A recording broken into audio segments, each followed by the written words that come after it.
आज़मी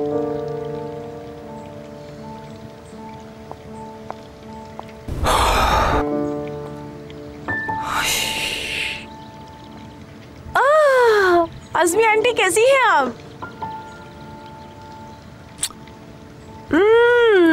आप यहाँ पर, कितना अच्छा सरप्राइज है। लेकिन तुम्हारा ये सरप्राइज मुझे अच्छा नहीं लगा बेटी। मुराद को बताया था तुमने कि तुम आने वाली हो। क्या हुआ, आज गुस्से में लग रही हैं? ऐसे क्यों बात कर रही हैं आप? नहीं, मेरा मिजाज कुछ ऐसा ही है, समझ लोगी तो अच्छा रहेगा। मुराद नजर नहीं आ रहा, कहाँ है? वो नहा रहा है, आ जाएगा अभी। ओह, वो अपनी एंगेजमेंट रिंग भी पहनना भूल गया है। मैं उसे ऊपर देकर आती हूँ। वो भूला नहीं है, उसने खुद रखी है यहाँ। और ऐसा क्यों है ये तुम अच्छी तरह जानती हो, क्योंकि ये शादी एक फॉर्मेलिटी है और उसके अलावा कुछ नहीं। हाँ, मगर ये फैसला अब उसी को ही करने देना, क्योंकि वही शादी का प्रपोजल लेकर आया था। शादी के लिए फोर्स करना कहो तो ज्यादा बेहतर रहेगा। मेरे लफ्जों से तुम्हें कड़वाहट महसूस हो रही होगी, मगर सच कड़वा ही होता है। अच्छा, तो आप यहाँ पर इसीलिए खड़ी हैं ताकि मैं अपने मंगेतर से ना मिलूं?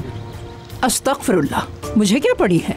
मैं तो बस चाहती हूँ कि शादी से पहले किसी किस्म की कोई बदमज़गी ना हो, और मंगनी होने के बाद तुम्हारा उससे अकेले मिलना हमारे यहाँ ये मायूब समझा जाता है।